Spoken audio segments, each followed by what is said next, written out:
अस्सलाम वालेकुम गाइस, कैसे हैं आप सब। उम्मीद करती हूँ सब खैरियत से होंगे। मैं हूँ आरन मुगर। एक अहादीस मुबारक में है कि अल्लाह सुब्हान व तआला रोज़ेदारों को दो खुशियाँ अता फरमाता है। एक जब वो रोज़ा खोलता है, जब सारे दिन की भूख और प्यास काटने के बाद शाम के लम्हे होते हैं, उस वक़्त उसके साथ एक एहसास जुड़ा होता है। तरह तरह की नेमतें जब अपने सामने देखता है, अगर उसकी ज़बान ना भी बोले तो उसका दिल ज़रूर बोल रहा होता है और अल्लाह का शुक्र अदा कर रहा होता है। तो अल्लाह ताला उसकी ये कैफियत देकर खुश हो रहा होता है।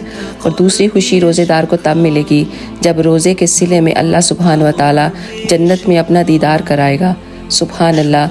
अल्लाह ताला मुझे और आपको अपना और अपने नबी का दीदार नसीब फरमाए और हमारी सारी दुआओं को अपनी बारगाह इलाही में कबूल और मंजूर फरमाए।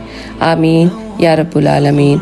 अगर आपको ये वीडियो अच्छी लगे तो प्लीज़ दूसरों के साथ शेयर कीजिएगा और मुझे दुआओं में याद रखिएगा। जज़ाकल्लाह खैर।